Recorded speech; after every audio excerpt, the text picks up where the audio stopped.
Marcus White never believed in myths.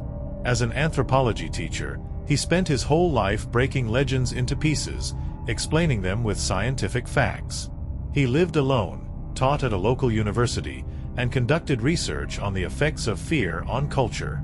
However, his life changed dramatically when he received an invitation to a private conference in a remote community located deep in the woods, on the territory of an old Indian reservation. The conference promised to be unique. Its theme was the social roots of supernatural myths, and the organizers claimed to have collected rare evidence that could shed light on the origins of skinwalker and vampire legends. Despite his skeptical attitude, Marcus couldn't pass up the chance to study the materials. The journey to the destination was long and exhausting. The old SUV provided by the organizers had difficulty overcoming steep ascents and rocky descents. Marcus noticed how the dense forest around him was gradually becoming darker and more ominous. The nature here looked wild and untouched, as if no one should have come here.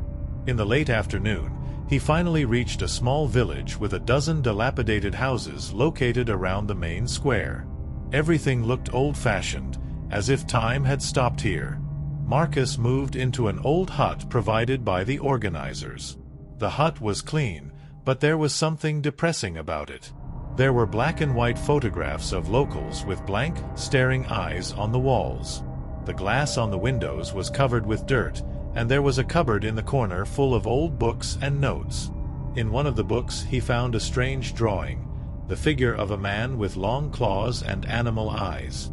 Underneath the drawing were inscriptions in a language he did not recognize. On the second day, Marcus realized that the locals were behaving strangely. They avoided him, whispered behind his back, and locked their doors before sunset. The woman who brought him food never looked into his eyes and quickly left. The only friendly person was a man named Edgar, who happened to be the conference supervisor. Edgar explained to Marcus that the locals deeply believe in the legends of skinwalkers, people who supposedly can transform into animals, as well as about night hunters, whom he immediately associated with myths about vampires. "You won't find anything mystical here, Marcus," Edgar said with a smile. "All these stories are just a reflection of people's fear of the unknown. Our task is to prove it." However, as Marcus immersed himself in his research, he began to notice things that were difficult to explain. One night, he woke up to strange noises outside the window. When he went to look, he saw a dark figure standing at the edge of the forest.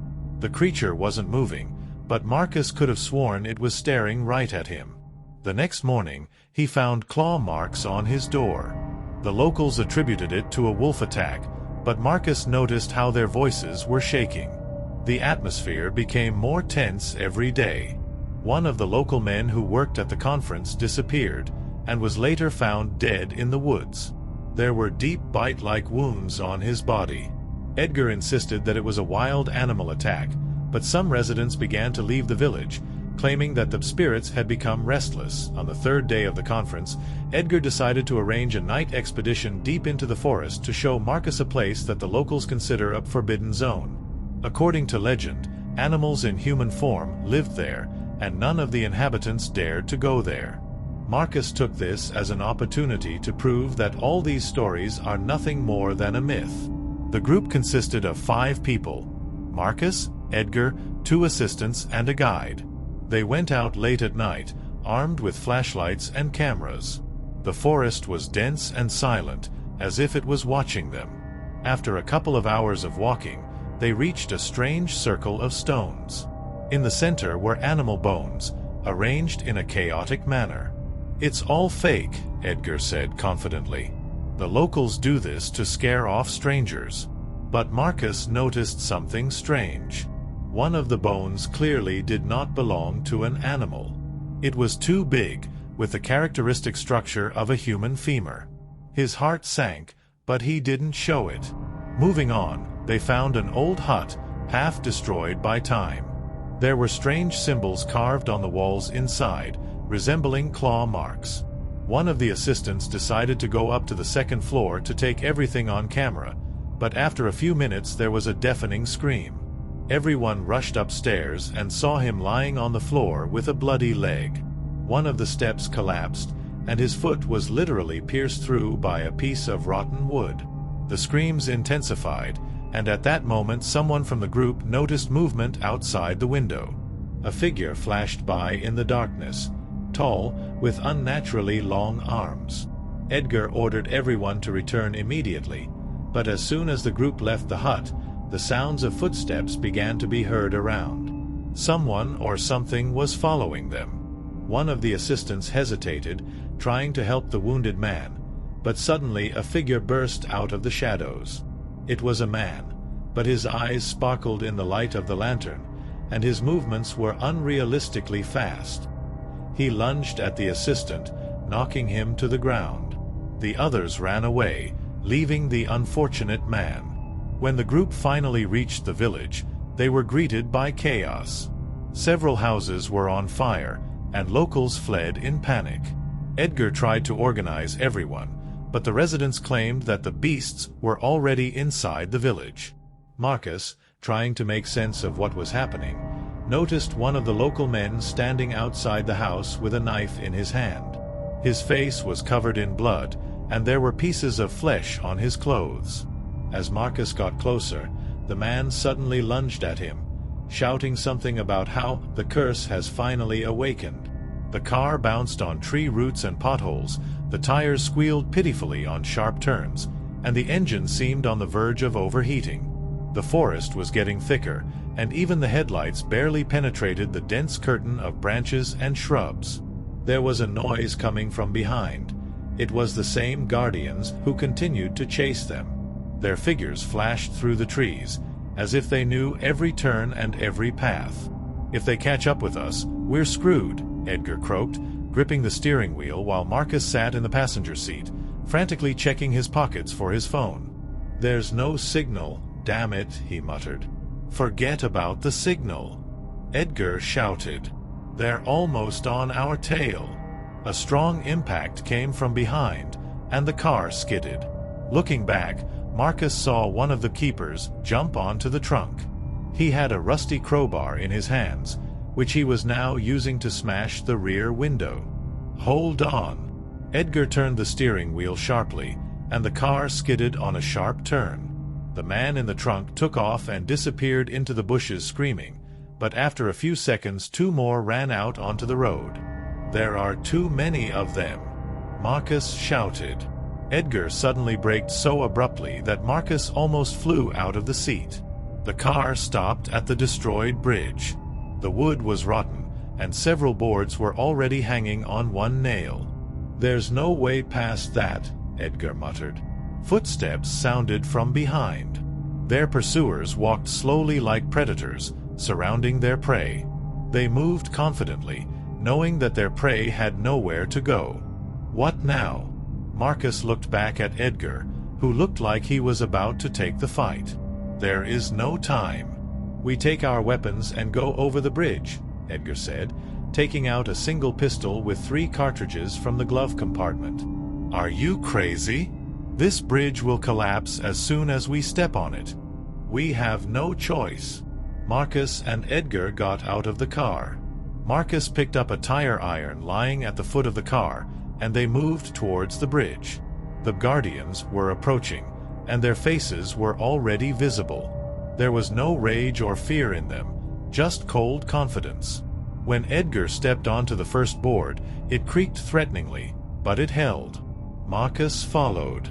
A mocking voice rang out from behind them. "Do you think you can escape? No one leaves the village alive. Nobody." Edgar turned around and fired. The bullet hit one of the guardians in the shoulder, but he only swayed without making a sound. "Come on, hurry up," shouted Marcus.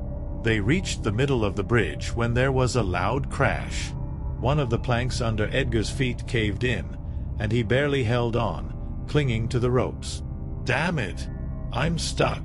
Marcus ran over and grabbed his arm. From behind, the guardians were already advancing on the bridge. They walked cautiously, but quickly shortened the distance. "Hold on, I'll get you out," shouted Marcus, exerting all his strength. A second, two, and Edgar was on his feet again.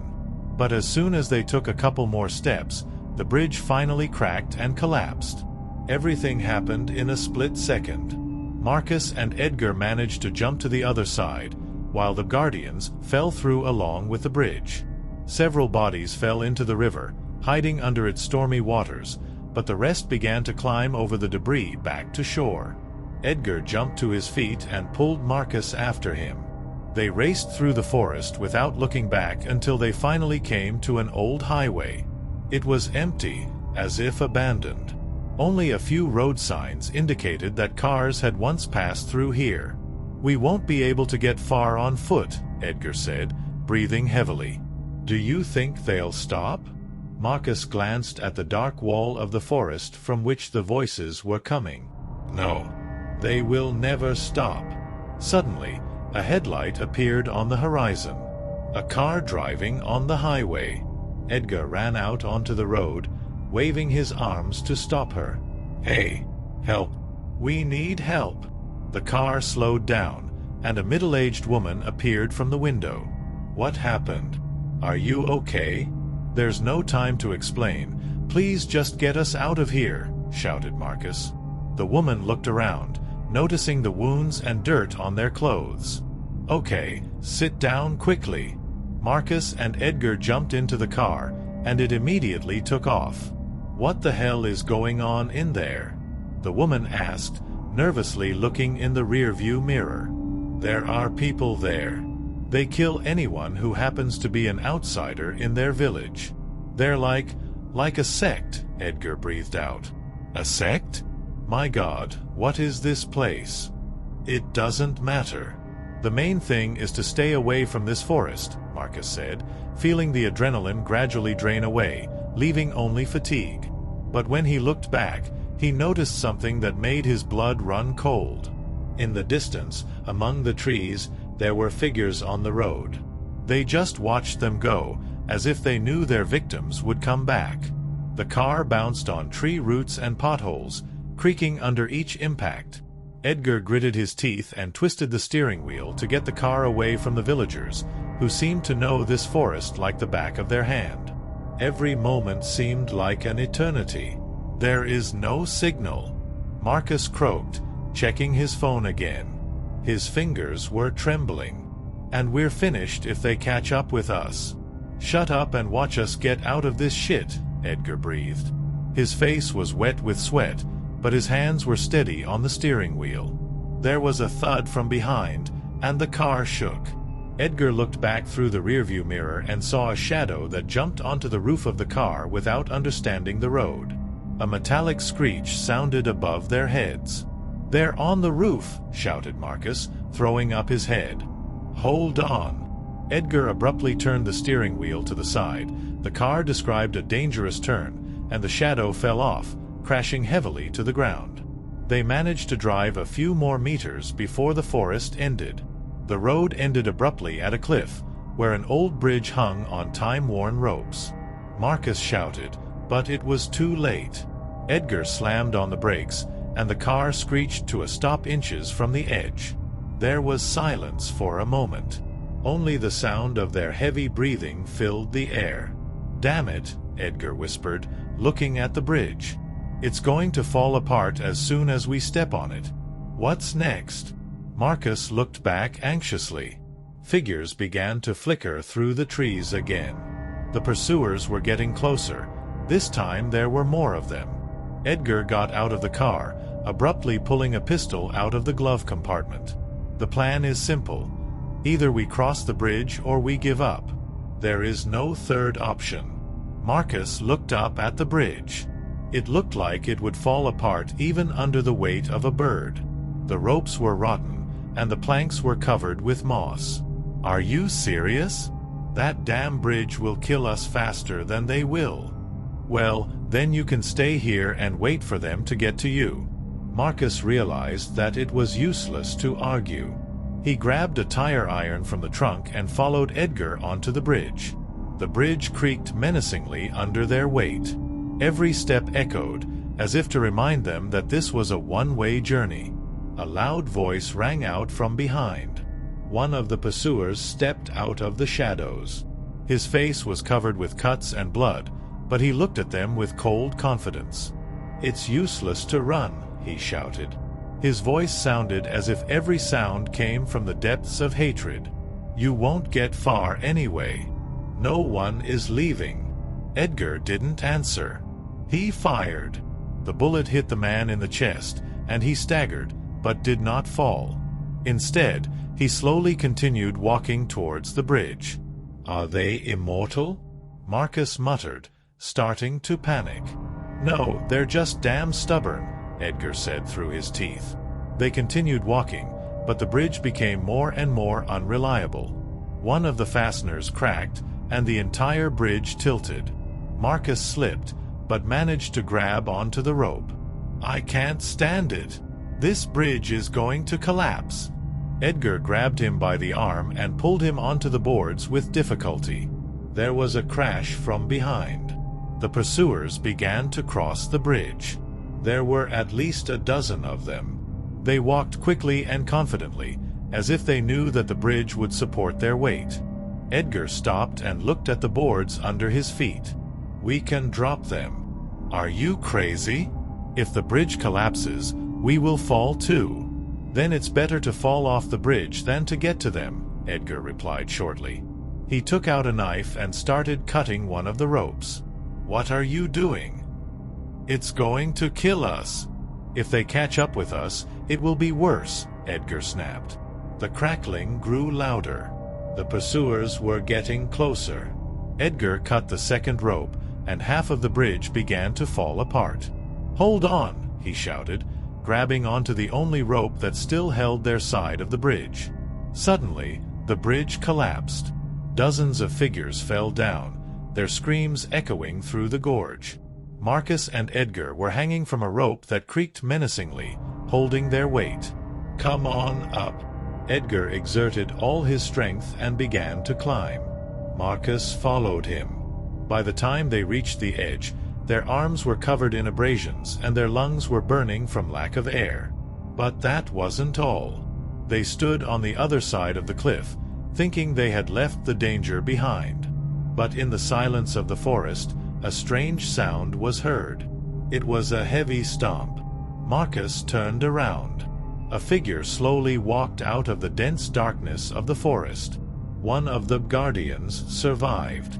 His face was covered in blood, but there was unyielding hatred in his eyes. "They won't stop," Edgar breathed. "What kind of place is this?" Marcus whispered, watching as the figure continued to walk towards them, no matter what. Edgar and Marcus stared at the approaching figure with the terrifying realization that their strength was running out. Everything they had done, all the sacrifices, seemed to be useless. The forest seemed unwilling to let them go, pulling them back into its thick and dangerous embrace. "Edgar," Marcus could barely speak, his voice weak and hoarse. "We're not getting out. This is the place. It broke us." Edgar looked at him, silently taking out the last cartridge from his pocket. He knew that there was no chance anymore. They couldn't have escaped. But he wasn't ready to just throw himself into the hands of these ruthless people or the creatures that hunted them. "I won't give up," Edgar said, his face hardening. He loaded the pistol, raised it, and pointed it at the approaching enemy. Marcus took a step back, his eyes filled with despair. "Do you really think this will make a difference?" They won't stop, Edgar." "It doesn't matter," he breathed. "If I fall, I'll fight." The figure was getting closer, its footsteps echoing in the silence. Edgar fired. The bullet pierced the air and landed right in the chest of the pursuer. He stopped, staggered, but he didn't fall. "What the hell?" whispered Edgar, retreating. But the figure didn't stop. She continued walking, ignoring the wound that was oozing blood. Suddenly, there was a rustle from behind. Edgar turned around abruptly and saw other figures starting to come out of the forest. They surrounded them slowly, methodically, like wolves chasing prey. Marcus grabbed Edgar's arm. "We're finished," he whispered, almost soundlessly. Edgar looked at the people around them, or what was left of them. Their faces were disfigured, their bodies covered with cuts and burns, but their eyes, those eyes were filled with cold, calculating hatred. "Let's run," Edgar gasped, grabbing Marcus by the arm. But it was too late. The figures charged at them with frightening speed. Edgar fought as hard as he could, but his strength was failing him. He felt hands grab his neck and shoulders, pushing him to the ground. The last thing he heard was Marcus screaming, full of pain and despair. Silence. A few hours later, it was all over. The forest became quiet again. No one else spoke, no one called for help. In the morning, an old farmer, driving his cart, found their car at the cliff. The bloody footprints on the bridge and in the woods indicated that something terrible had happened here. But there were no bodies. There was only one thing left lying on the ground. A note, crumpled and soaked in blood. There was one question written in it. "Why did you enter this forest?" The farmer looked at the note and then threw it back on the ground, not daring to take it with him. He didn't know what exactly had happened, but he decided that it was better for him to never enter this forest. And no one else saw either Edgar or Marcus. The forest continued to live its creepy life, hiding its secrets from the rest of the world.